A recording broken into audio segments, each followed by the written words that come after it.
post-independence, India has launched several health initiatives, health programs, whether it is eradication of polio or tuberculosis, AIDS awareness, and various missions like National Rural Health Mission. Now it's National Urban Health Mission is also coming up. All these initiatives have changed the healthcare system of India tremendously. So in the E-India Health Summit 2013, our first session will be on government initiatives for better healthcare. In this session, we have our panelists. To start with, Dr. Vishwas Mehta, Joint Secretary, Ministry of Health and Family Welfare, Government of India. He will be the program chair. I welcome sir on stage. Please join us.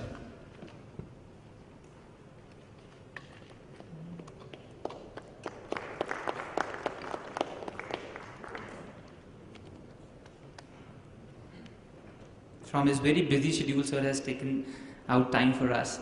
Thank you, sir, for this. The next person will be Mr. Ajay Sawhney. He's the Principal Secretary, Public Health and Family Welfare Department, Government of Andhra Pradesh. He'll be joining us shortly. He is on his way. Then I welcome Dr. Naveen Kumar Dhamija, Deputy Commissioner, Training and Medicine, Ministry of Health and Family Welfare, Government of India. So please join us.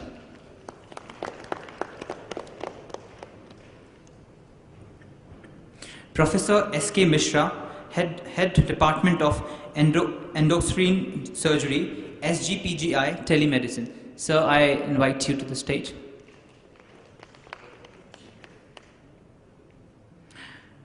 Then I invite Dr. V. Balasubramaniam, Domain Consultant, Medical E-Learning, St. John's Medical College, Bangalore. So please join us.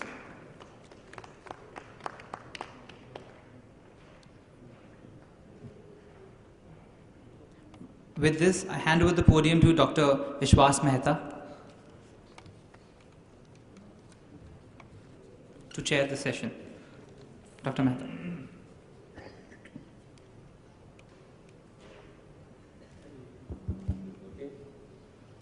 Yeah, good afternoon, ladies and gentlemen. Sorry for the delayed start of this session. Very briefly, I will say that health is one subject where we are all concerned, whether we like it or not. Government has a business to be in the health, for the simple reason that we are a country of 1.2 billion people, and we have around 700,000 doctors available in this country, which makes doctor population ratio approximately 1:1800. WHO standards say 1:1000. We also have world's largest number of medical colleges in the country. Currently it is 387 medical colleges in the country, which includes private medical colleges, producing about 50,000 medical graduates. Our requirement is 100,000, double of this. Even if you set up 100 medical colleges, next 5 years producing 100 students each, you will never be able to fill up this gap. So the gap is huge. 70% of our population living in rural countryside, 600,000 villages, does not have access to primary health care. Our medical education, our medical colleges, the doctors we are producing are all concentrated in 5,000 towns and cities, because medical education itself, being a legacy of British medical education system, is urban-centric and hospital-centric. After the MBBS, when doctors specialize, they have a tendency to work only in towns and cities, and their role in the primary health centers, community health centers, is far less in terms of primary health care. And that is why any initiative which we take to touch lives of people who do not have access to basic health care is something which can really transform and make a big difference. Some of the initiatives which Government of India have done recently, I'll just very briefly point out and then ask my panelists to elaborate and make presentations. One of them is National Knowledge Network, NKN, This is a huge network which has been set up by the Department of Electronics and Telecommunication, DITI as we call it. Today we had the secretary in the session who was there and who gave the keynote address. About 25,000 crores has been earmarked for this. The idea is to provide broadband bandwidth connectivity of 100 Mbps to all educational institutions in India. And currently 150 medical colleges in the country already has got these nodes. How many of them have got connectivity inside their campuses, we still do not know. We are in the process of establishing so that the medical college network, as we call the National Rural Medical College Network, about which these two panelists on the right side will speak, that process is already going on. Some years ago, the government had also started something called SWAN, which was basically to provide 2 Mbps to 10 Mbps connectivity to connect state institutions. For health, it meant basically medical colleges to district hospitals to community health centers, and community health centers further into rural areas, that is where the primary health care centers are there. The SWAN has mixed response depending on the different states. Some of them have been able to establish it, some of them have not been able to do anything. The third network is a very important network which is called National Optic Fiber Network. It's again a huge network, about 27,000 crores, which basically talks about connectivity at village panchayat level. We also have in India largest number of Panchayati Raj institutions in the world, in fact. Largest number of elected representatives in the world represented through these Panchayati Raj institutions. They are supposed to be connected with the same bandwidth of 100 Mbps. And that basically means that 1.48 lakh health sub-centers, 25,000 PHCs, 5,000 all community health centers will basically gain from whatever we have. So if we are able to connect NKN, if we are able to use SWAN, if we have NOFN, National Optic Fiber Network, the picture more or less covers whole of India right up to Panchayati Raj level. How much will be successful? How much of this will actually materialize? How much of this will actually give us results? We still do not know. We are still in the formulating stage. A last word about telemedicine, something which of tremendous importance to us. Whole world is talking about it. Telemedicine is the future of health in India, as it is already proved all over the world. Department of Electronics and Telecommunication, ISRO, and Ministry of External Affairs, all of them are involved in telemedicine. Some states like Kerala, particularly in South, have done very well. Some other states we have very good examples. One of them is the pioneer who has done a phenomenal amount of work is Dr. Mishra, who is sitting on the right here, who has set up a huge setup in the Lucknow PGI, and he is going to talk about how national colleges and national medical colleges will be actually able to link up. Very small words about the initiatives which ministry has taken. Today, it's not possible for a person to, or an officer, or even a person in the RTI to ask for a document and not get it because of the reason that today we have file tracking system in the Ministry of Health. It was introduced about a year ago, and today it's possible for us to find out which file is sitting where and whether ministry is clearing it or not, or joint secretary or secretary is clearing it or not, or whether it is lying down below. We also have a huge network of HMIS, Health Management Information Systems. Largely, it was initiated by the individual states under NRHM, which Karthik had already referred about. A lot of states have developed data on that. We have something called Integrated Disease Surveillance Programs, IDSP, where a huge connection of network has been established to track out the diseases and the public health issues and what kind of data is integrated among the states. We also have electronic health records, and we also have e-payments introduced in many of the states. Unfortunately, many of these initiatives which we are talking about, it does not reach the people. What reaches is the negative thing. Something has not happened, some hospitals are not functioning, Some people have died, some epidemic has spread, and these are the stories which always go to the media. The good or successful case studies, in fact some of them, we have a very successful PP project in Odisha, and he's sitting here. I'm sure during the interaction we'll come to know more about it. I'm also going to talk about only one thing which people do not understand. People think telemedicine is same as video conferencing. It is not. It is in fact beyond even e-governance. It is not video conferencing. It is basically high resolution transmission of data, diagnostic reports, x-rays, digital records, all the health records which basically can be used for not only for tele-education but also for tele-consultation.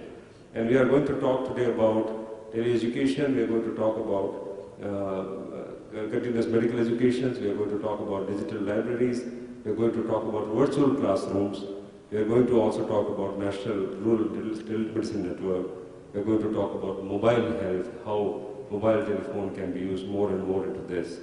So to invite first, may I request, is it Dr. Dhameja?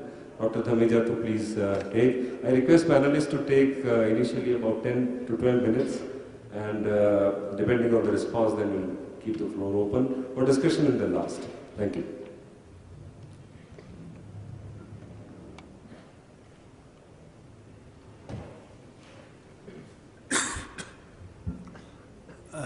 Good afternoon, respected chair, sir, respected panelists, distinguished gathering.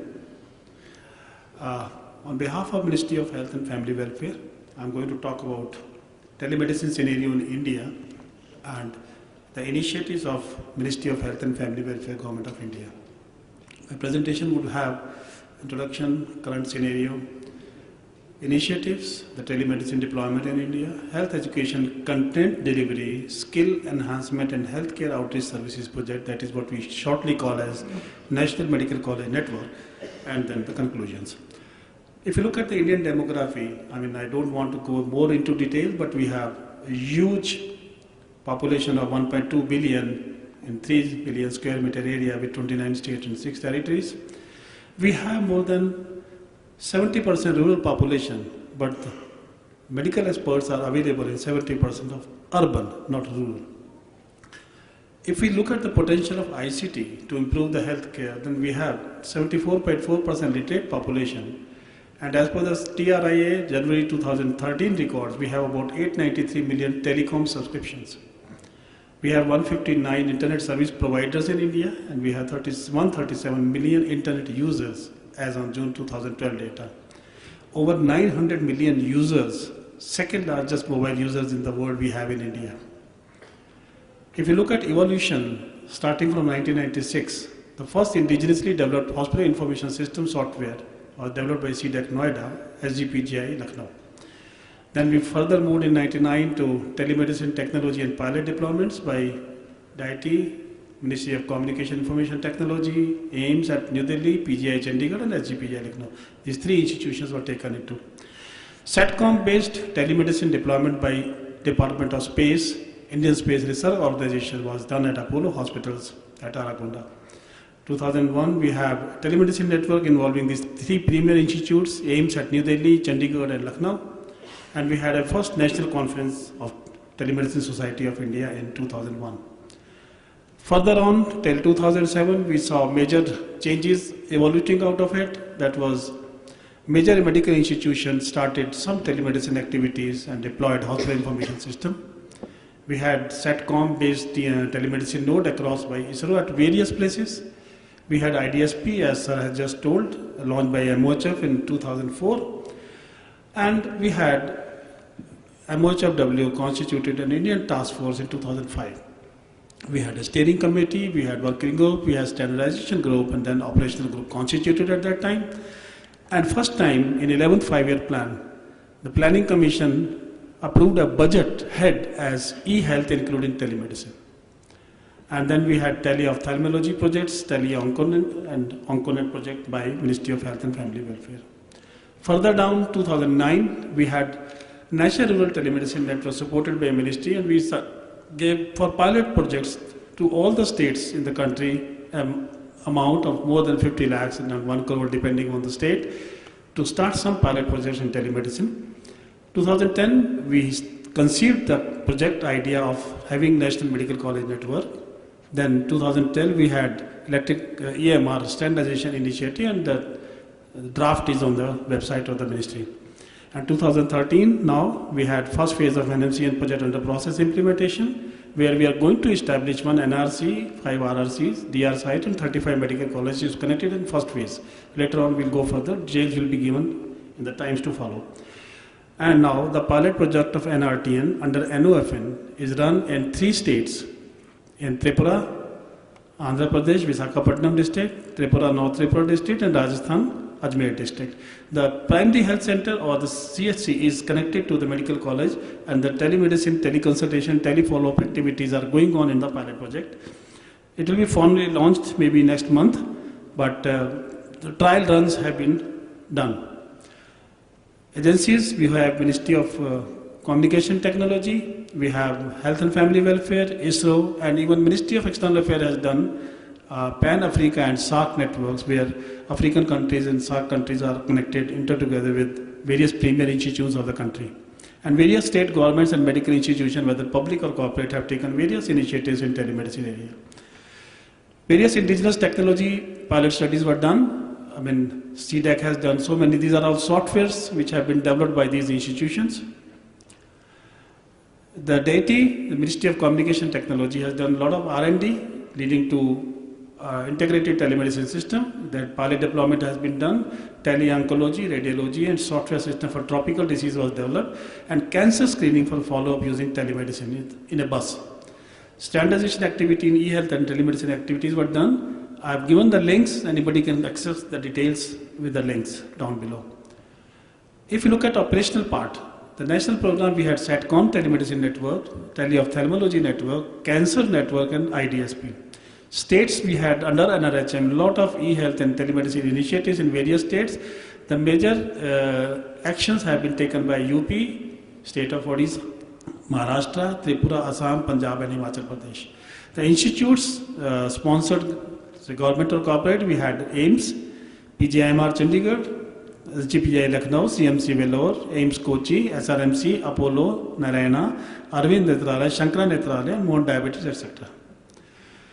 ISRO established about 382 nodes. Super specialty, they had 73 connected with 280 district hospitals at the patient end and 13 at the super specialty end. Telemedicine mobile vans were provided with 16 and operational models fully sponsored by ISRO. And it was wonderfully working in especially hard to reach areas where fiber could not go. Teleophthalmology Tripura has got the award as well as the National Award for E-Governance in 2008-09. It's a wonderfully done project in Tripura state. Onconet India, it was sponsored by ministry, where 27 regional cancer centers, each connected to 4 peripheral district hospitals, about 108 peripheral centers across India we had connected through that. That has helped cancer patients a lot, especially for the follow-up. I mean, they could do the tele-follow-up right sitting at the center, and at the peripheral center they were connected so that they could save their energy, resources of time, money and health coming down and going back to their residences. This was implemented by NIC. Well, look at IDPSP network, where, as Sir has already mentioned, that it was done initially with the World Bank assistance, and now Ministry has taken it over. And we had about 776 state and district headquarters sites connected and premier institutes connected together through NIC and ISRO, where we had data entry, training, video conference, and outbound discussion, where they could utilize this network to identify the epidemic, take corrective measures right in time. And recently, intelligence unit is being developed and people are being trained from the public health cadre to develop a national intelligence unit in public health epidemic network. State government initiatives under NRHM, we had example of Odisha telemedicine network, where Odisha's 3 medical colleges have connected to respective districts in their region. We had Maharashtra is a good example of telemedicine, where started in Maharashtra 4 districts initially with ISRO, with the Municipal Corporation of Greater Mumbai, and then gradually in 2006 MOU was signed, and now KEM Hospital, Sir JJ Hospital, Government Medical College Nagpur, BJ Medical College Pune, Government Medical College Aurangabad, and Nanavati Mumbai have been specialty hospital connected through it. Kerala, It is again a landmark example in their work. Onconet Cancer Care for rural masses, about 6 hospitals are connected. Telemedicine Kerala for Taluk hospitals, we had 8. Telehealth and medical education in Kerala, we had 18 centers and hospitals. And the rural telemedicine project for primary in Tirur Taluk, 11. Tripura, again, first telemedicine network, GP Pant Hospital and IGM Agartala and 5 other nodes. And gradually they have increased, and IIT Kharagpur was the implementing agency. Under NRHM, we are maintaining the manpower, and network for alternative medicine, Ayush, has been developed. Uttar Pradesh, a very good state medical college network. 3 medical colleges, that is Allahabad, Kanpur and Meerut, connected with SGPGI Lucknow, which is a super specialty hospital. And there are a lot of rural telemedicine, especially at Arai Bareilly, it is working beautifully in the district hospital. And I personally examined and visited, and patient satisfaction was noticed that sitting at Bareilly district hospital, they were connected to SGPGI and getting the consultation. You can see some snapshots of them. Bihar, another landmark example of having Ayush services through telemedicine. And it is called National Rural Telemedicine Ayush Network. 12 primary health centers, 38 district hospitals and 1 center unit at Patna is for online consultation available, and is working beautifully. Institute sponsored government corporate, SGPGI Lucknow, you can see snapshots giving example of how the centers have been established. And if you look at the snapshots down below, which is the lecture theatre, which Dr. Mishra is going to explain in detail when it comes to a lot of work is being done in SGPGI Lucknow. Integrated operation theatre and OT, you can see the cameras are there in the OT lights, and then students can see sitting in the adjoining room right in front of their laptop and on the big screen, the surgery being happening. I remember when I was doing my medical graduation, I just used to haul around up onto the nurses' heads and doctors' heads to see what is happening in the surgery. I just could not see anything. Even after till PG, unless you are right on the operative table, you can't really see what is happening. And now it is beautifully clear to everybody. Data center, National Resource Center has been established as SGPGI Lucknow. This is an example photograph of this. All India Institute of Medical Sciences, New Delhi is connected to Pan-Africa Network, SARC and Rural Hospital at Ballabgarh in Haryana. PGIMR Chandigarh does regular clinical pathology conferences connected to SARC countries and is connected to SGPGI, AIIMS and other academic institutions. Corporate hospitals, we have examples of Apollo Hospitals and CMC Vellore and AIIMS Cochin doing wonderful works in telemedicine, where they are connected to various institutions in local and private, and they are doing wonderful work there. Arvind Teleophthalmology is another live example of good work in private corporate sector, where screening by paramedic at Vision Center and consultation by ophthalmologist at Arvind Eye Hospital. Mobile telemedicine van is available. They are able to understand and diagnose diabetic retinopathy, and they do that assessment and grading over this network known as Dragon Network. Shankara Netralaya, they have done a wonderful work where the statistics shows the kind of work they have done. It was inaugurated by Honorable former President Dr. APJ Abdul Kalam in 2003. It covers Karnataka, West Bengal, Tamil Nadu and Maharashtra, and mobile vans visit the rural areas where patients are screened by the team of optometrists and for various eye disorders, including cataract, diabetic retinopathy and glaucoma, and consultation is right by the expert sitting at Netralaya. Spectacles are provided free, that is one of their project costs, and that is all, the whole treatment is free of cost. Teleradiology. This is another example which is world renowned and recognized by Singapore Ministry of Health, and the Joint Commission of Accreditation of Healthcare Organization. It's the best example of business model. Narayan Hridayalaya is another example of 308 centers connected to trans-telephonic ECG network, where the ECG is transmitted and example and telephonic consultation is given right on them. PPP models are in practice. Government of Gujarat had invited UI from eligible organization for implementation in PPP model, and Odisha, as Sir has mentioned, we have OTET in Odisha, which is doing wonderful work under PPP model with state government, where various periphery centers are connected. They're going to connect another 156 now in the next year, and they provide teleconsultation, and now they have got a base unit right at AIIMS Bhubaneswar, which is newly constructed AIIMS. Government policy on e-health, including telemedicine, with a national task force was developed in 2005. Budget head was given by Planning Commission in 2005 as well as 11th as well as 12th 5-year plan. And we have national standards, EMR, already on the website. Rural Telemedicine Network, we started 2007 onwards, and we are going to start once NOFN gets established properly. Health education, content delivery, skill enhancement, and health outreach services project we have mentioned as National Medical College Network project. National Rural Telemedicine under NRHM, it's very low-cost telemedicine infrastructure. Village teleambulance system and rural emergency healthcare service and trauma care module is being developed. Rural health knowledge resource through web portal and CME modules are being developed. Technology platform for harvest, compilation, storage, database at regional, district hub and central data center at Ministry of Health, archive and distribution across the network, where all the content will be stored and will be available through a national health portal. Mobile health in India. We have integrated equipments. We have got a lot of peripherals for noting blood pressure, digital glucometer. We have common interface to go through spirometer, wrist clinic, weighing machine, oxygen monitor, and ECG. These are all mobile health peripherals, where when in periphery, they are connected on the patient's body and the immediate transmission of data right into the teleconsultation chamber. Now, this is a small box you can see which has all this software and peripherals into a suitcase kind of thing, and it goes to periphery, and the expert sitting in the specialty hospital, and this backpack you can see which can very comfortably carry this equipment with us.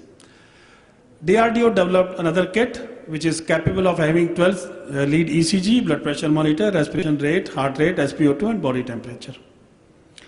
World Health Partners in UP and Bihar, you can see there is a health center and it's written that is Ghar ke paas. I mean the things, the ECG is there at the village area, transmitted via computer, via internet back to specialist room. This is telemedicine on wheels. This bus has been developed at SGPGI Lucknow. It's called School of Telemedicine and Biomedical Informatics. These are chambers of doctors, X-ray, ECG, and all this is transmitted via dish satellite antenna on the bus back to the specialist consultation room, and teleconsultation can be provided immediately.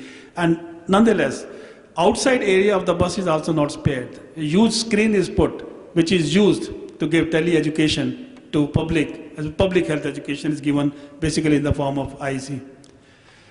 Projects in progress and future perspective, we have National Medical College Network over NKN bandwidth program. We are Rural Telemedicine Network over NOFN coming up. We have National Cancer Network, and we have Tele-Ophthalmology Network. To go further beyond, how we will have all at par education, how this connectivity from national level up to village level to center level will be connected, how this will be ultimately done. The first and foremost is that every doctor in the country, whether it's from small place or from a big institution, should have knowledge at par.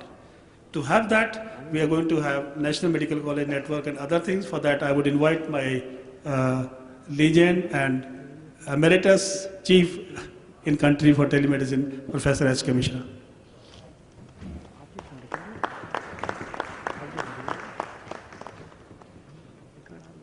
Honorable Chair and the delegates, first of all, I thank on behalf of my colleagues from the ministry, the organizers to allow us to use this platform to talk about the initiative of the Ministry of Health and Government of India.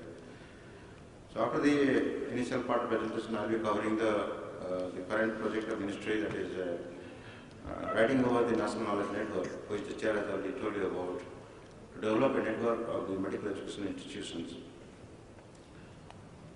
So I'll just keep this thing. So what we are visualizing is to create a kind of environment where every medical colleges, every students, every faculty, they are in the same platform. So they can share the contents produced by eminent organizations and eminent faculties. So the content can be delivered at their doorstep or their laptop. There can be central repository of the contents which can be accessible 24/7 through digital medical library network. We can create a very high-speed fiber backbone exchange or collaboration where the technology, the skill of the surgery or other international procedures can be transmitted to the mentees and can be mentored by eminent teachers located far off places. And we can develop an interactive platform of digital learning, giving an environment wajib and present in the site of the education. So this kind of environment we can visualize, this will be a virtual national medical university.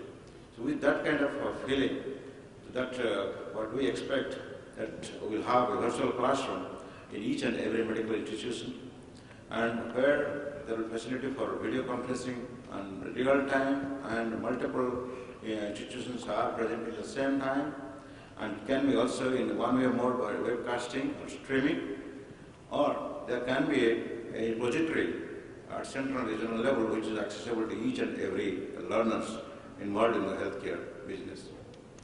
So this is possible by creating this unique project at National Medical College Network, which is being now in very active implementation phase.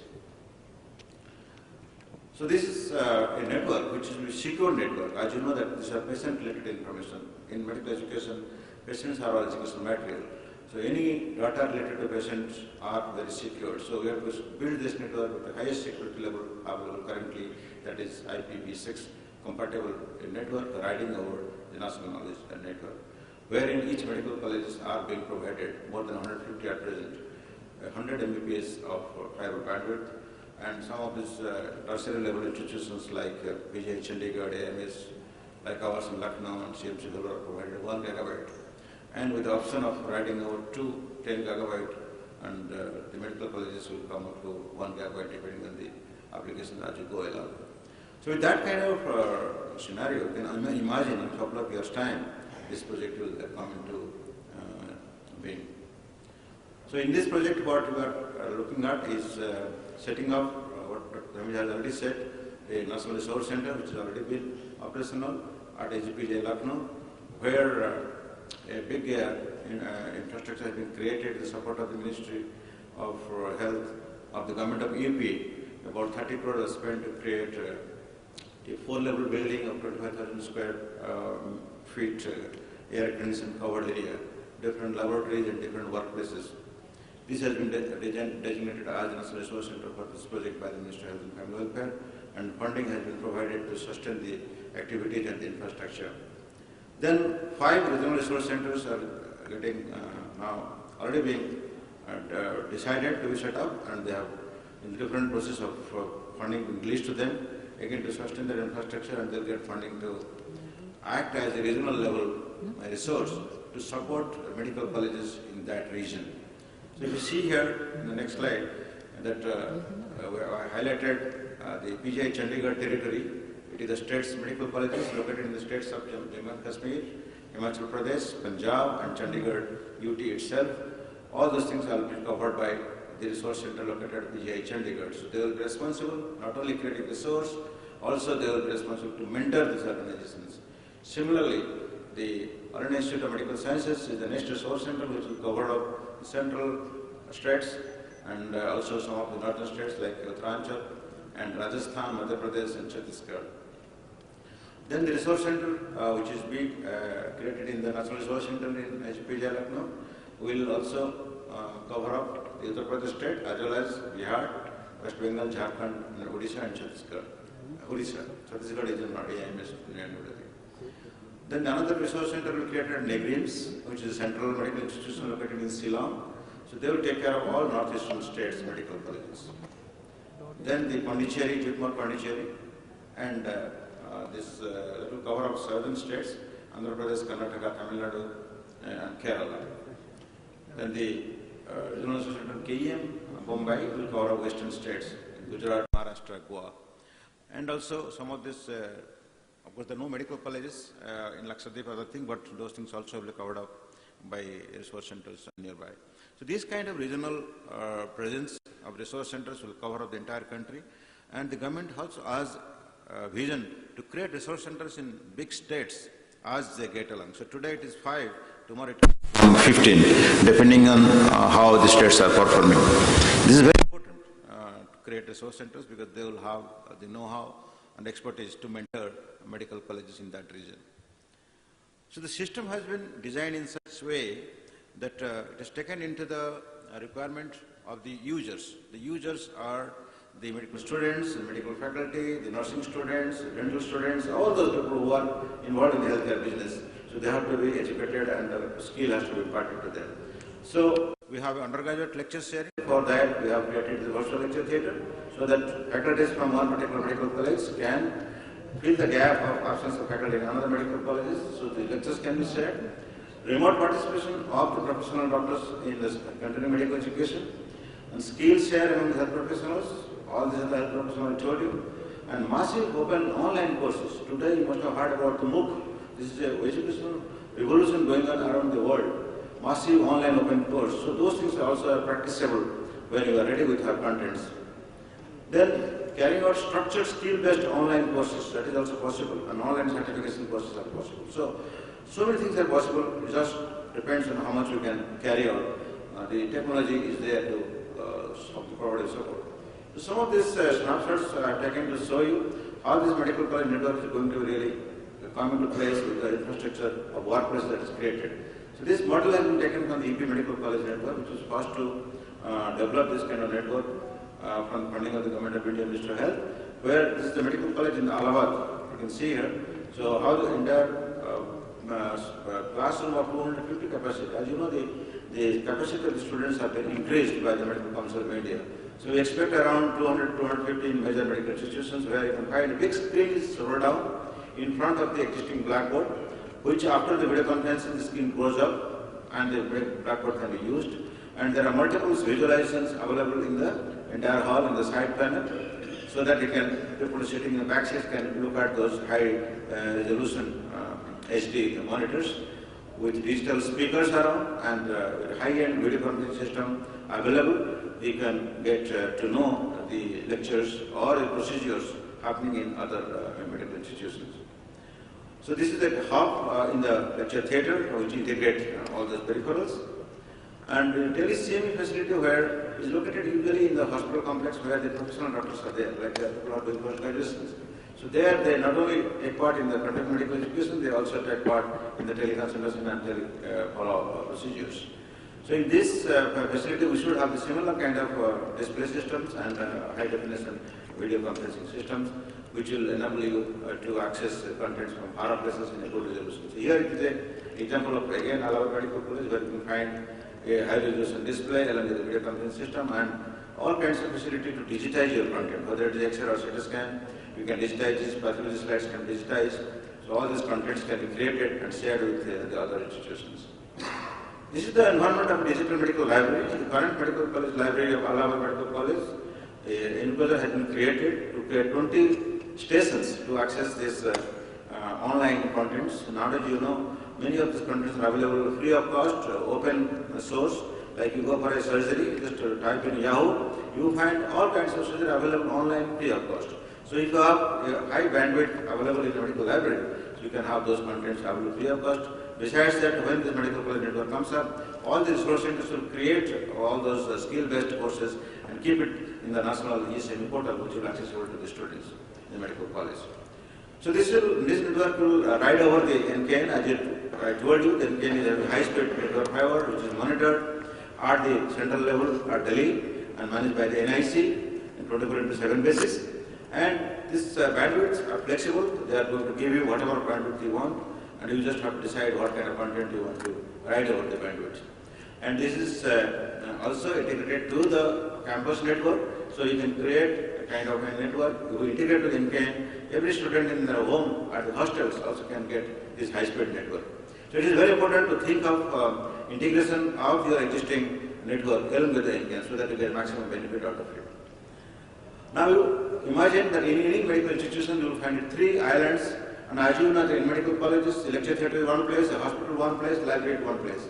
So how to network all these 3? So there are technology available, either you go through the landline connections or you put WiMAX connections, which is already existing in these 3 medical colleges in UP, because many of the colleges do not have the map of those civil and electrical engineering. So we would dig these places, you find you break those existing electricity and pipelines, so better to go for a wireless.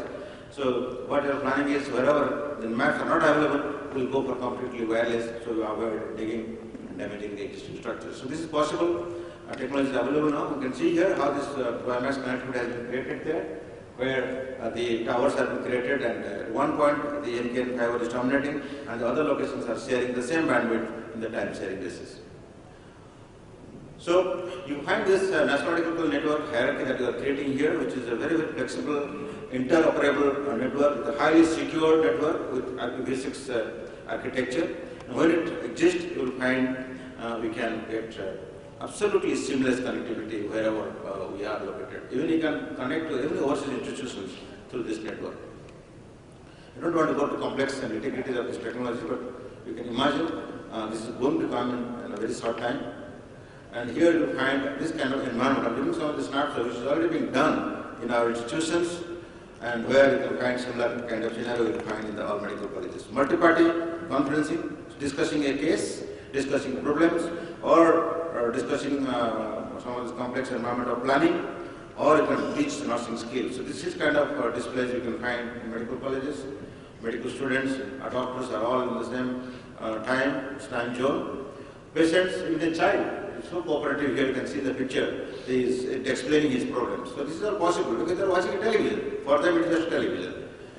And you see the allied healthcare professionals, we have ASA, we have the Anganwadi workers, so many, they are in lakhs.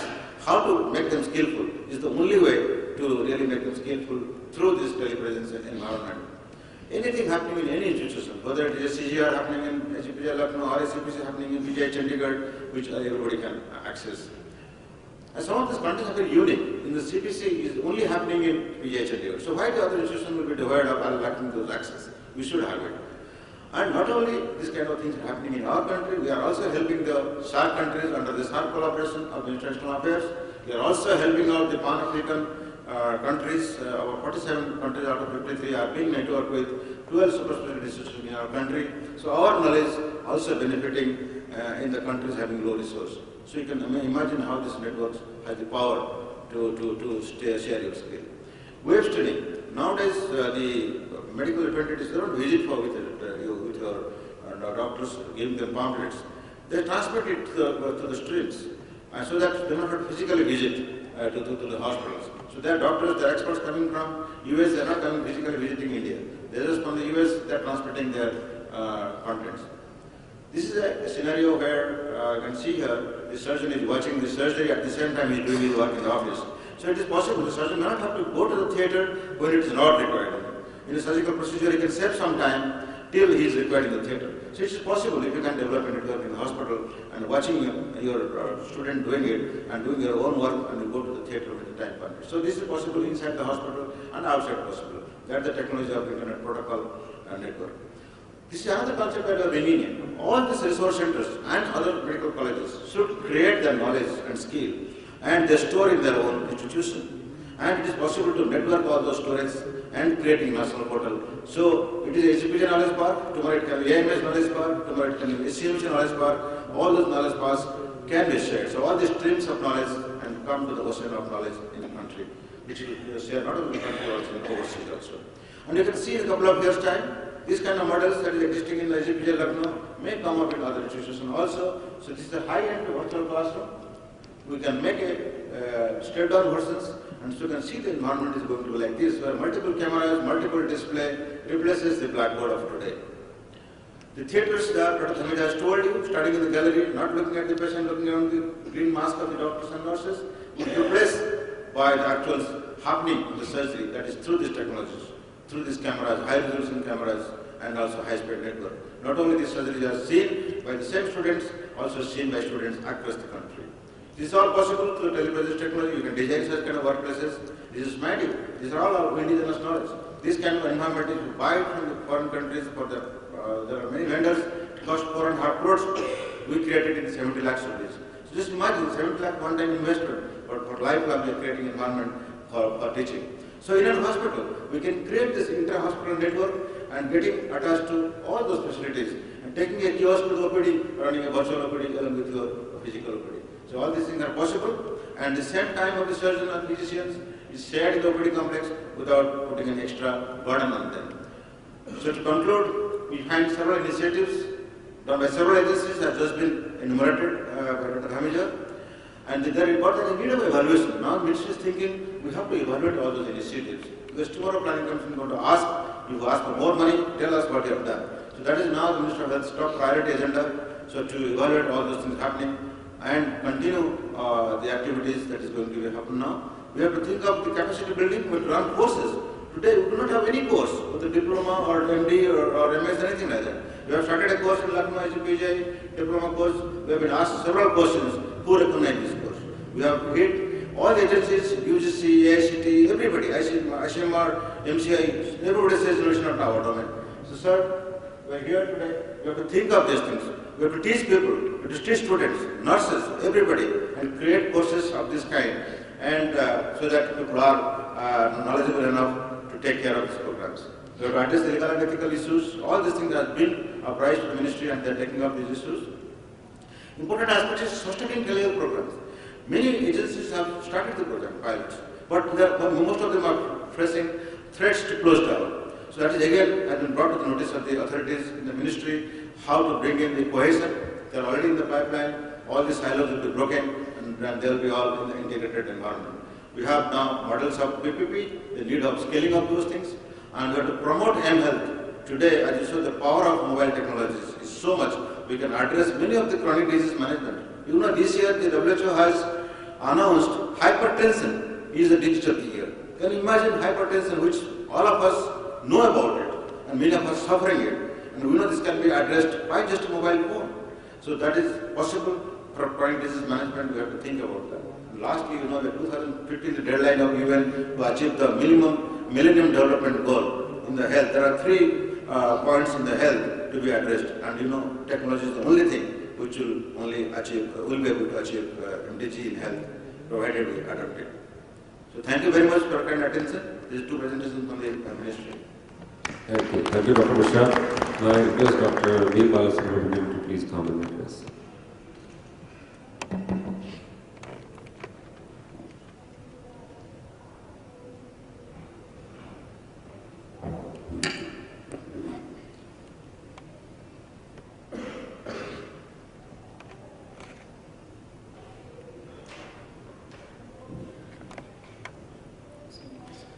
Respected dignitaries on the dais, and my dear friends, in the last 45 minutes you heard how much of efforts has been put by the government bodies and policy making agencies in giving you the right kind of an infrastructure so that we can move the digital health forwards. I come from a slightly different perspective, sir. I come from the domain where, having put all this infrastructure in place, we need content. I believe content is the key. The way digital content is created is entirely different from the way content is written for any other medium. It's not like writing a textbook, it's not writing a fact sheet, or for that matter a leaflet. There are a lot of subtle differences, a lot of work to be done to deliver content in a digital mode. Today I stand before you to share my experience in this field, but let me briefly tell you what I am and what is my domain. By profession, I am a professor in the Department of Anatomy, St. John's Medical College, Bangalore. I have been in that institution for the last 28 years. As soon as I joined that institution in 1986, I had a computer and I didn't know how to use it. It was just lying there. Nobody knew how to use it. As a sheer hobby, I started playing with it. Maybe in the first few days must have been video games, then slowly maturity set in, how long can you play games? Then I translated and then slowly moved on and said, why don't I do some mature material stuff into that? Then I found students knew some kind of a programming and I didn't know that. Instead I said, no, if I know something and they know something, instead of saying I don't know, we could team up, you see, the first evidence of collaborative step. I made the students program what I wanted then I retained it for the future batches. This kind of a work picked up momentum year after year, and then slowly, subsequently, I'll tell you what all happened. Subsequently, I picked up, not by certification, but by sheer experience, what it makes to make a meaningful digital presentation, digital content and development. Therefore, I am an instructional designer by experience. I have also over the years become a certified consumer health writer because I realized it is not medical that is important, it is health care delivery, the information that is more important. Therefore, I thought I should branch out from just holding on to medicine into health care delivery as a whole because it's a broader field. We also have a Bangalore chapter of the Indian Association for Medical Informatics. This is a local body of the parent organization. We try to bring about as much as possible academic industry interaction.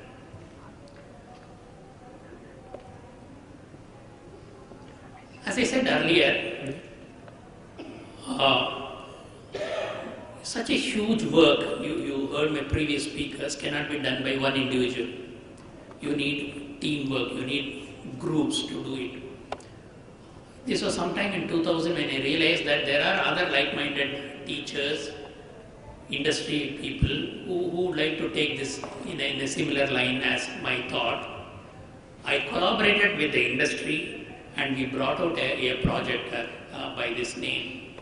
This project was so close to my heart that when it really took shape, I'll briefly tell you what it's all about. Some of my remarks are primarily based on the fact that I am a teacher, so these are critical remarks. I believe you don't need didactic lectures anymore to convey knowledge. We have had enough of it. We need enriched content delivery. Technology can do the job for you. We are wasting time in medical colleges giving didactic lectures when same lectures in highly enriched format, I showed you in earlier screen that MedRC project, can be made available to them much in advance. They are supposed to go through that in advance, and when they come to the institution, use that precious time to make them apply that knowledge in clinical based scenarios. I think this is the biggest deficiency in medical education. These screenshots that you are seeing are examples of how we create case scenarios. We make them take decisions. You see, confidence levels of the students is low. I have attempted the Khan Academy model. I'm sure you have heard about it. It is a revolution in the US. I have tried it out in a medical college atmosphere in my institution using this program. My students are very, very fanatical about it, and there is a great demand for this model. It has been done on a very experimental level, but I'm sure the future of this kind of LMS is going to be based on Khan Academy. In a nutshell, if I can tell you what this Khan Academy model is all about, 48 hours before my lecture, my full PowerPoint lecture audio with audio is available to my students 48 hours ahead through this software. Then what do I do during my actual lecture? I very PowerPoint and what should be there in my lecture. In my actual physical lecture when I take, I discuss only the clinical areas of that particular topic. Therefore, I am able to bring home the clinical relevance of whatever they are learning then and there. As a result, my students find it extremely interesting. Incidentally, this software, only 2 institutions have piloted it as of now in India. One is my institution, the other one is Christian Medical College, Vellore. In fact, we have taken the example of Christian Medical College because they are already 6 years ahead of us and we are about 1.5 years in this field. And our initial results are very promising. Although when we had to buy this software, we were a little skeptical because should we invest so much, we were not sure of the results. So we went for a reasonably good already running software from the West, running in a medical college. You see, otherwise customizing it and all is time consuming, so we went for a model. But today, somebody in the audience would like to buy it. This software is available absolutely free for download. They have this medical college, this university has made it open source. And somebody wants to start, it's just there for you at the click of a mouse. Now, this is what I want to say, why we should move along, how redundant is the way we teach. If you want to know how we practiced medicine 5 years ago, please read a textbook. If you want to know how we practice medicine maybe 2 years ago, please read a journal. Even journals are redundant. If you want to practice medicine this month, go to a good conference. But if you want to know how to practice medicine now, here and now, please switch to e-learning. My observation is, it's not how to teach, it is how to make them learn. I think there is a huge difference between the two. See, every time I come from a private institution, every time the failure rate is high, the management calls us and says, why, what's going wrong? Instead of having 10 lectures, we make it 20 lectures and we go on slogging more and more, but the student is not learning more and more. So the effort should change from, more effective teaching to more effective learning strategies. You must make them learn. It is my personal view, based on so many years of experience, that technology can be a solution to this problem. In other words, if you want to teach me, you first have to reach me. This is what students say. First, we need to improve digital and e-social literacy among faculty. Please underline the word faculty. In my experience, I have absolutely no problem in reaching out to my students. My biggest hurdle is my teachers, colleague teachers. A lot of problems are there because they just cannot sync with this kind of a technology. I also believe that students can learn best when they act as independent, critical explorers of knowledge. Discovery learning is what I propose. When you look at medical learning as a scenario, it is not just MBBS. You see, I think we are very, very focused on MBBS. I look at it slightly differently. It is learning for doctors, nurses, laboratory technicians, administrators. Why? I have even worked with patients. There is a different way of communicating to patients. We have done a work in genetics. We have found how technology can be used to help relatives of patients in various genetic diseases cope up with the stress. It could even be for public, that's what I said, relatives of patients. It can be for medical and allied subjects. It can be for research purposes. It can even be for companies to communicate effectively to their clients. Clients may be anybody, doctors, their sales representatives, the whole battery of users. It can be in terms of slides, it can be in terms of voiceover, video presentations, high quality graphics, pictures, case studies, exercises, etc.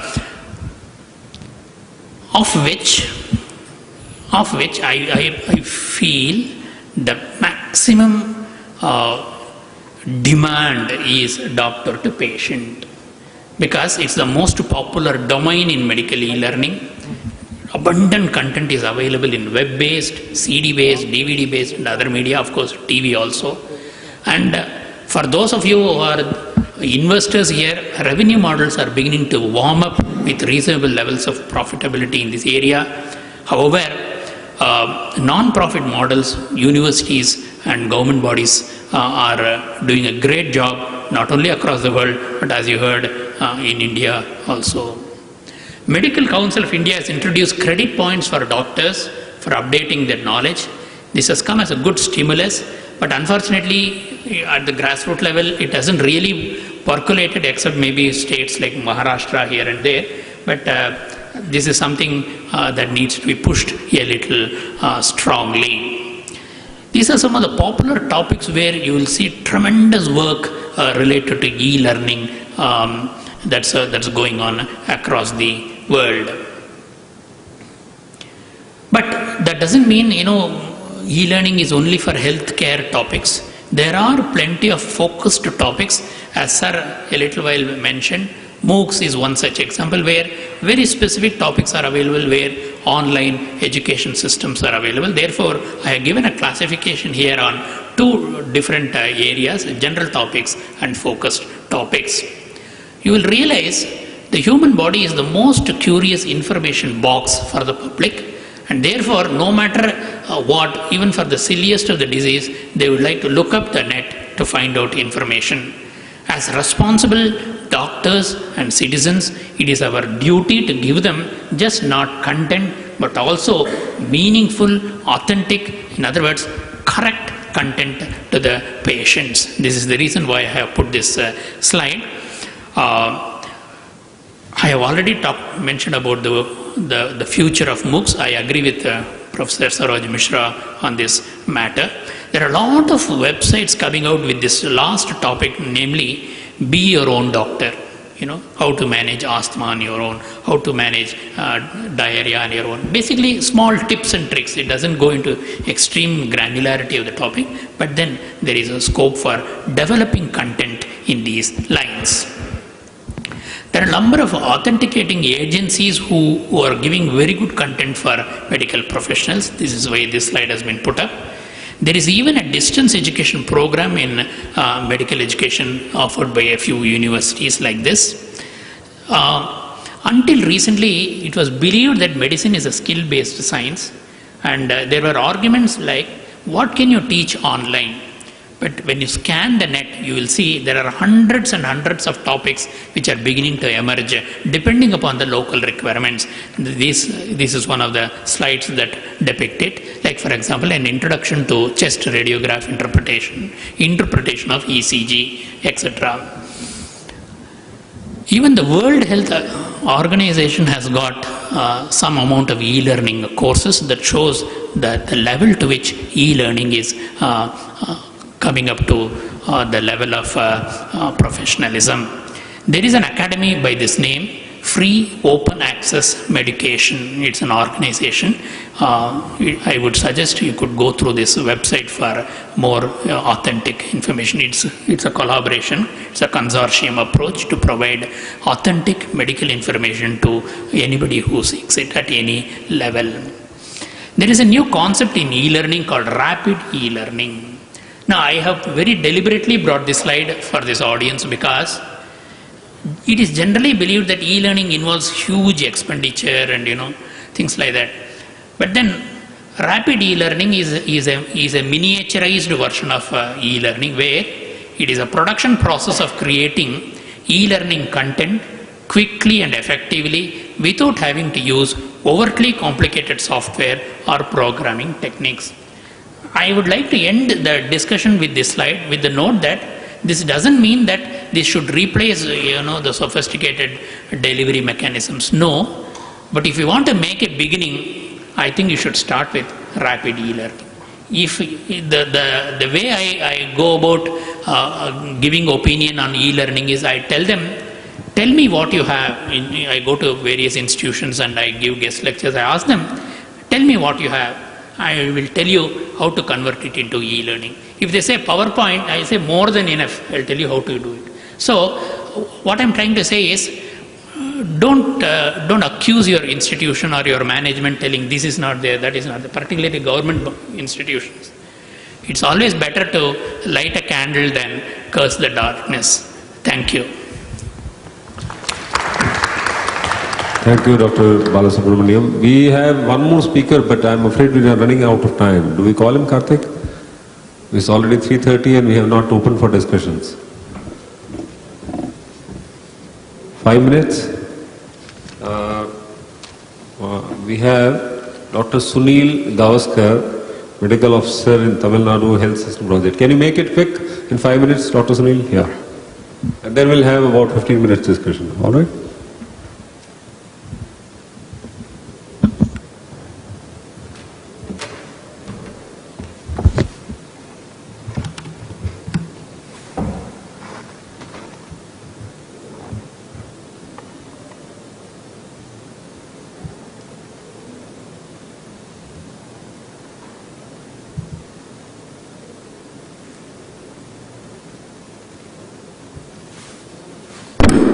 Sorry.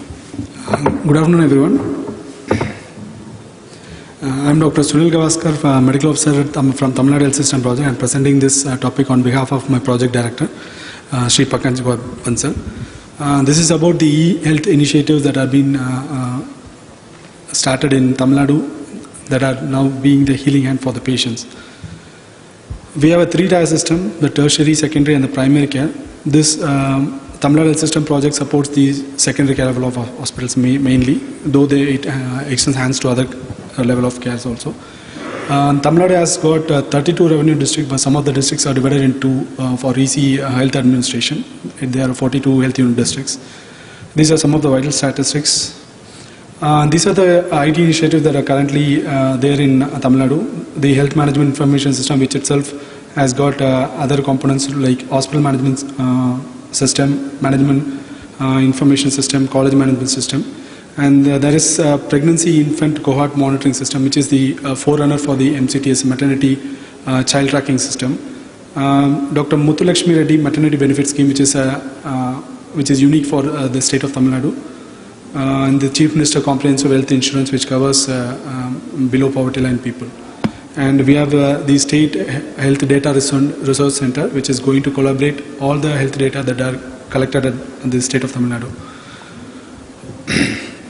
The health management information system is started to cover the 267 secondary care majorly, the 20 medical colleges that are there in the tertiary care levels, and 1,614 primary health centers, though not all are covered in all the sectors, only the secondary care hospitals are covered with all the thing.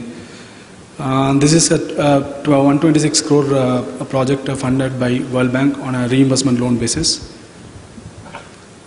The project strategy is, the project rationale is like before we did not have any real-time data to monitor the performance of the hospitals or what care is being given to the patients. Sometimes the data takes time because they need to prepare the data, send it to the thing. There may be delay in transit. One of the things is then we need to have some standardization done on what kind of a treatment is done at different hospital levels, which the data is not there. We cannot go and scrutinize every clinical record of the patient. The policy initiatives taken are, we have the government has issued GOs for making this HMS mandatory in the government sectors. We have fixed responsibility on what role has to be played by what level of staffs and all. We have not employed any data entry operators in our government hospitals. All the staffs, nurses and doctors, they themselves do their entry portion in this thing. The process initiatives is we have multiple stakeholders meeting. We have a centralized help desk and the escalation matrix upon which the problems are being escalated and rectified. And we have placed one IT coordinator for each district. For that is for revenue district we have placed. 32 IT coordinators are in place who take care of the issues related with the hardware, and they do the training portion to the users. The paradigm shift is that we now have automated workflow in our hospitals. We do have real-time data which is readily available to the district level of administrators as well as the state level administrators. He can look into what a doctor has, the number of patients he has seen him, what kind of a disease is currently being getting diagnosed more in that hospital or something like that. This is the implementation overview. We did not implement on a night, but we took a time and we did it in a phased manner. We just piloted it in 5 hospitals, then scaled up to phase 1, which covered 5 districts. Then we scaled up to the remaining secondary care hospitals. Now we are on the process of implementing in the tertiary care hospitals, which covers 47 total institutions, including the 19 medical colleges. There are 2 components in the health management system. The first one is the hospital management system, which is the real-time online data entry whenever the doctor sees the patients, whenever the nurses treat the patients, whenever the pharmacist disperses the medicine, or whenever the lab technician enters or does the data. The management information system is a monthly reporting system in which apart from the clinical data, other data, the administrative aspects, the financial aspect, the HR aspect are being covered in this thing. The clinical information from the HMS gets auto-populated into the MIS module. these are the modules in the hospital management system, the registration, outpatient. We have covered almost every aspect of the hospital. Enumerating few of the advantages for the patients. For the patients, we give a unique patient identification number, which the patient has to, the only record the patient has to carry to the hospital. All other records are in the central server that are placed at the data center in Chennai. The prescription are being given out as a printout. The lab investigations are given as a printout, which the patient can also retain for if he needs a consultation from a private hospital or thing. For the doctors, it saves a lot of time, because the doctor, for the doctor, it does not mean that every time he has to prescribe all the medicines or the test or not. Where we have given provisions for the doctors to prepare some kits in which he can group under a diagnosis, he can group his routine way of prescribing or the routine investigation he would ask for. We are also given the standard treatment guidelines which we have prepared in our state, which has been readily available for reference and all. We are just planning for the clinical decision support system also, where if the doctor prescribes two medicines which are not incompatible and there may be interactions, there may be an alert within the system, so that the doctor can go back and revise his prescription. These are the advantages for the pharmacists. Actually, the pharmacists are the ones who have really benefited, because their drug maintenance has been fully automated. The doctor writes the prescription, it just flows through that, he just clicks at the button, then it automatically gets from the deducted from this account. And even with the online indenting from the government warehouses, he has to do an online indent, prepare this thing like online indent. It goes to the warehouse, where the warehouse person gives the OG or whatever report that are generated from the warehouse, and it gets automatically entered into the system. So his manual work has been mostly minimized. For staff nurses also, it has we have made it that more of the manual records are being stopped right now. Most of the records are being maintained online. For the administrators, like at the hospital level, the CMO, the Chief Medical Officer, has got a readily available report on the performance on the real-time basis. He can just go click a button and see what number of patients have come to the hospital, how much people have been diagnosed, how much have been given a medicine or an injection has been given or a lab test has been done. For a state level, at the state level also we can, the administrator can see overall into the state itself. He can split it up into state-wise or a district-wise or at the institution level also. He can drill down to that level. These are some of the registration screens that we use. This is what the treatment kit I've just been speaking about. There is a shortcut name for the kit name is there, in which he clubs the diagnosis, medication and the lab test.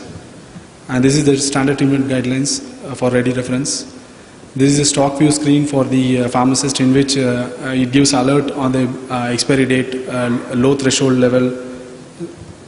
This is the injection OP screen. This is the lab result screen. This is what has been seen at the state level. The usage that has been done as of now up to May, it is somewhere around 6 crore patients have been registered in the system. This is for the month of this thing. This is some of the snapshot where we do the OP registration. This is the OP consultation. This is the pharmacy. This is the lab. And this is the printout given at the pharmacy level. The patient takes care of the prescription slip along with the medicines. And to elaborate, like on the left side, this is the OP ticket that was issued before, and this is the prescription slip that the patient carries. All are legible, and here only the doctor may understand his writing. And now we have given this online indent, like the pharmacist raises the indent, it goes to the TNMSC warehouse, where the indent is processed within the TNMSC software, and that is getting uploaded into our application, and then the drug database gets automatically updated. This is some of the screenshots that we have in the warehouses. And in the warehouses, the warehouse person can see the stock position of the hospital, and at the hospital, the pharmacist can see what is the stock that is available at the warehouse. These are some of those screens. This is a management information system. We do have clinical information, ancillary services, including the institutional service monitoring thing, the blood bank lab services, then the administrative services also there. This is the MIS data entry form. This is some of the reports that are generated in the thing. This is MIS personal module. Now we have recently... Hurry up, Doctor. Yes, sir, I'll just finish. Okay. The service registers of all the government workers in the health department has been digitized. And these are some of the screenshots. And we generate the mini SR report or the service particular. We generate proceedings through the personal module of the MIS. And the software that are being used for this application are all fully open source. It is developed by Tata Consulting Services. This is a server architecture that we have 3-tier architecture, web layer, app layer, and the database. We have a backup also with the tape library as well as NAS storage. Backup in the state data center. Coming to some of the hurdles that we faced is we have so many vendors providing us the infrastructure. We had a lack of coordination between them. We just go to one person, he says it is the problem of the other. We had so much of coordination. The power crisis is also one of the things because all our batteries of the UPS have drained out and even the UPS is not giving us backup. Disruption in connectivity and delay in server stabilization. The server stabilization has been taken care of now. As of now, we have stabilized our servers. The disruption in connectivity, we have already thought of improving the bandwidth, and we have asked the government to strengthen the TN-SPAN network in Tamil Nadu government also. Power crisis, we are just looking into. We are just buying batteries so that it could give some more backup. Vendors like multiple vendors with the phase 3 that is into the tertiary care level for the medical colleges. We are just trying to find one system integrator who will provide us the infrastructure through a joint venture thing so that we have only one person to coordinate with. This is some of the levers are there. The government is very much interested in this thing, so they have given all the government orders related to implementing this project. These are the various directorates that have been currently using: the Directorate of Public Health, Directorate of Medical Rural Education, Directorate of Medical Education, and National Rural Center. Once the SHGRC is implemented, we will have more departments participating in this thing. So, should I finish? Yeah. Should I finish with this thing? Yeah, I think let's finish. Thank you. I've just completed on the HMS portion alone, but there are other initiatives also. And one of the initiatives, the CM Health Insurance, will be taken care in the tomorrow's topic also. Yeah. Thank you. Thank you, Doctor. And we just heard what Ministry wants to do, the policy initiatives which Dr. Dhamija mentioned, some which I pointed out in the beginning. Then we also came to know what autonomous institutions like SGPGI, Lucknow did. And then about the focus on content part, which Dr. Subramaniam mentioned. And also we had a brief presentation on what the state can do. In fact, there are hundreds of such initiatives. So floor is open to open for discussions. And I just request people who want to just to raise their hands so that we can identify. And my request is that let's focus only on the question part so that we can have as many people interacting. Please. Okay. Please say your name and to whom the question is addressed.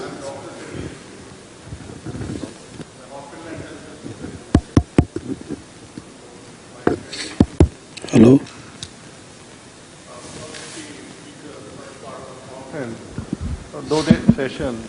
So they have touched upon the problems along the way to developing these treatment modalities and knowledge networks. But there is no dispute that these are extremely good modalities and they can take care of a lot of problems afflicting our healthcare system. But more question is about the utilizations. You have touched upon this issue, but has any study been carried out that what are the reasons for its this immensely useful treatment modality remaining underutilized, and what are the factors at user end that there's been some kind of reluctance or barrier to exploit it maximally. And the second question is pertaining to the fact that since we are reaching out through various networks to the Panchayati Raj institutions, so what kind of cadre we are looking at who will be delivering the healthcare at the Panchayat level through the community service centers? Is there any health technicians cadre we are thinking about, or we plan to retrain ASHAs only to do the needful? So these two questions are addressed to the first two speakers of the.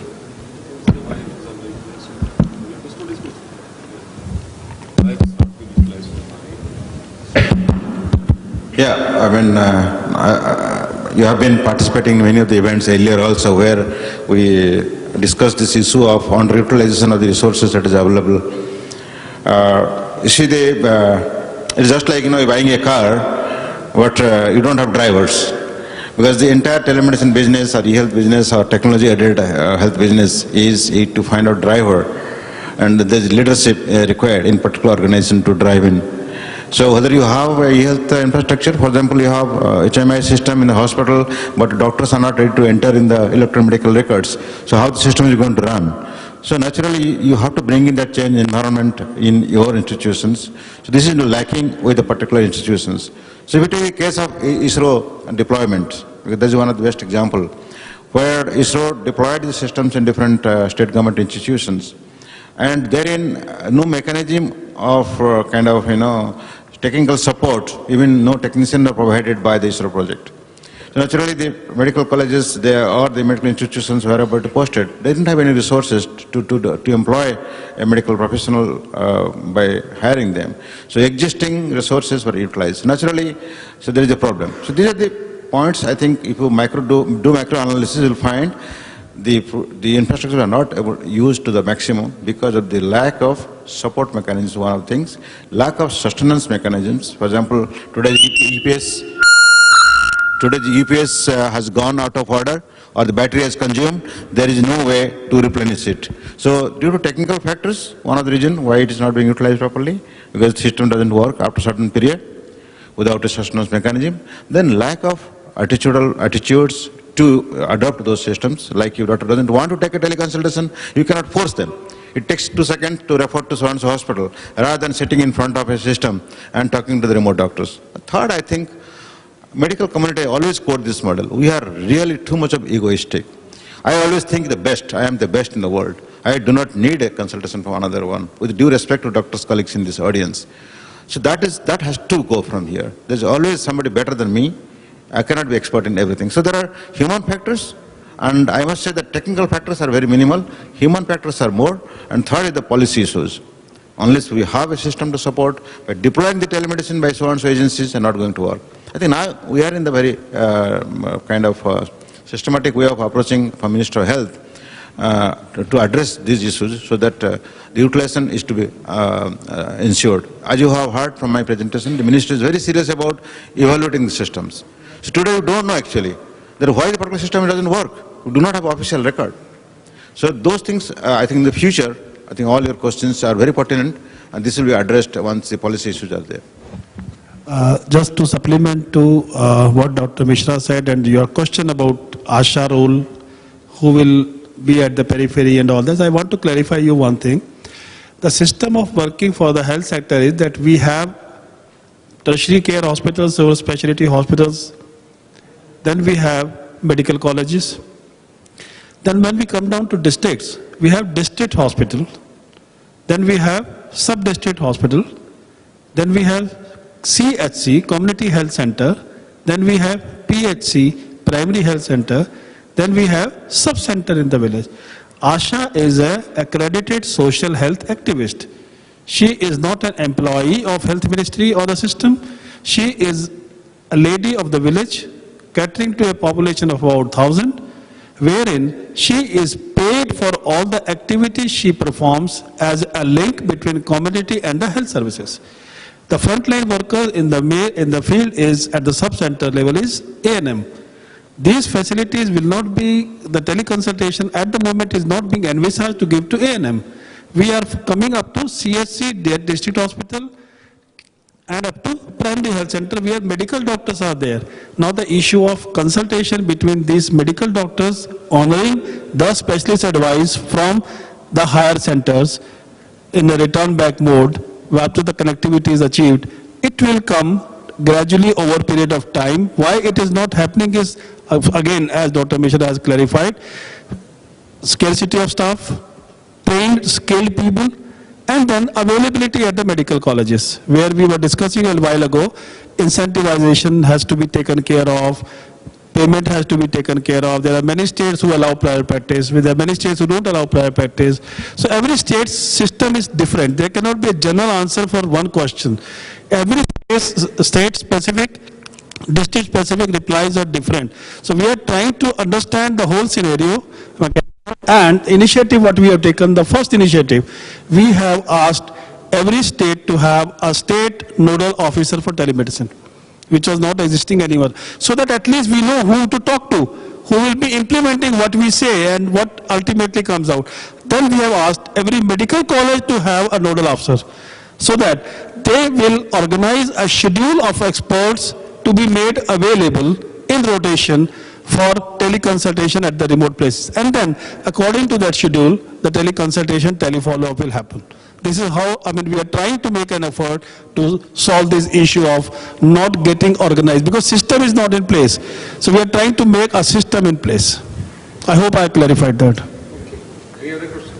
And regarding the cadre structure that you have said, the cadre structure is now also with the National Medical College Network project. The ministry has already asked us to prepare the essential requirement of qualification, experience, etc., and that is required to manage this entire network.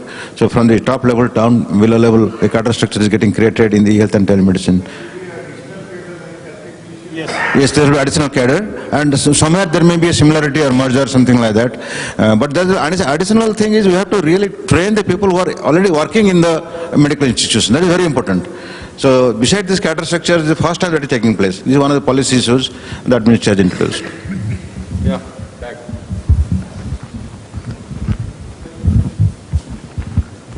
Dr. Balasubramanian for a very inspiring talk. Quick question. I'm sure you've heard of the database called UpToDate.com.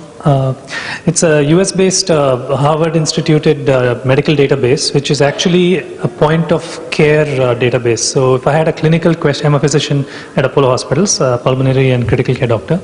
If I had a clinical question at the bedside, I can actually use my smartphone or computer, type in the question, and I can get a very quick point of care answer.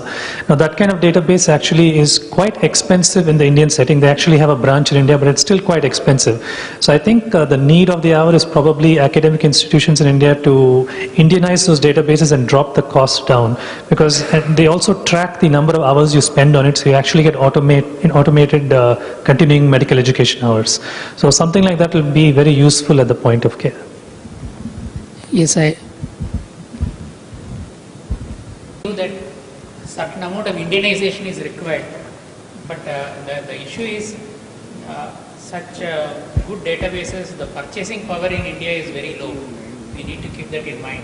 As long as the price factor is under a reasonable control, the buying part of it will be a little dangerous. But this particular software I have not seen. I like to supplement what Subramanian has said actually. There are, in the last 3-4 years, at least there are 2 medical institutions that have visited India. And they have visited some of us, like a delegation from Mayo Clinic and delegation from Arizona. They came with proposals. Sir, I'll draw your attention. For an offline consultation, it is $400. That means I give all the electronic medical records of the patient from here to the Mayo Clinic, and I get the consultation after 3 days, and the charge is $400, right? And for a real-time consultation that you are talking of, 3 years ago, the rate was $700. I mean, it is not doable, it is not practicable, and I think we are competent enough to take care of most of these problems that we have in our country. I mean, your point is very pertinent. We have to develop a mechanism to all those experts located in tertiary care hospitals, whether it's private or in government, should be able to tap. And it is not possible for each of those institutions, like in government institutions, we cannot develop such kind of commercial practices. Maybe in Apollo environment or other environment, they can create such kind of resources. And what a message that I want to pass on, that this kind of services can be provided from India, not from the other countries. I'm very sure that there will be a lot of questions, but we are running out of time, and next session is going to start at 4 o'clock. So I would like to profusely thank each one of my panelists, and also for the very patient hearing by our audience here. Especially after the lunch, it's very difficult to sit through such sessions. My only submission here is that we are a huge nation, 1.2 billion people.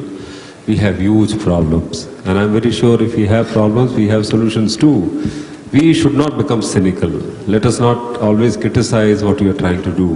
There are a lot of pockets of excellence. There are a lot of things which are succeeding by individual initiatives, by individual institutions, by government, by non-governmental organizations. There are a lot of projects which are happening all over India.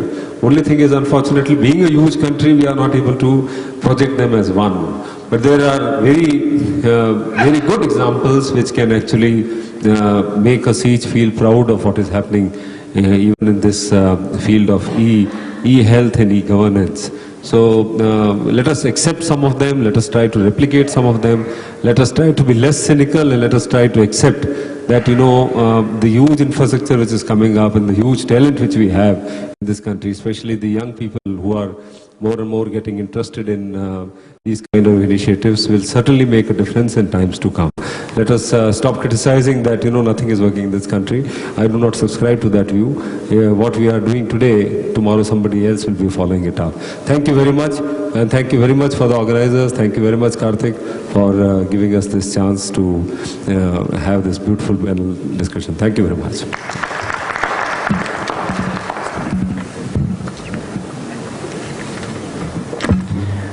Thank you, sir. Thank you, panelists. Thank you, audience.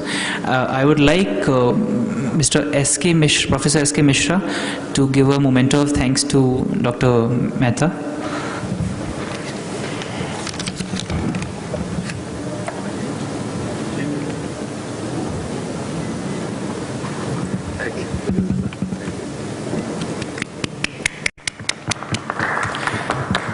Now, I would like to, I would request Mr. Dr. Vishwas Mehta to give mementos to all the speakers. Firstly, to Dr. Naveen Kumar Dhamija.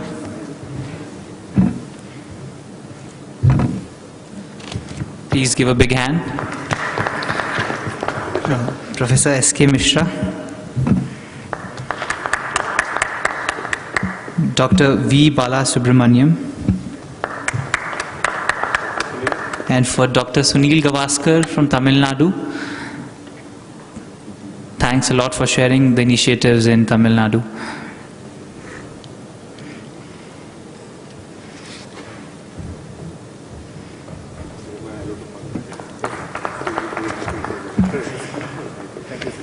Thank you, Dr. Mehta. Thank you, speakers, and thanks, audience. The tea is getting served there outside, please. Thank you.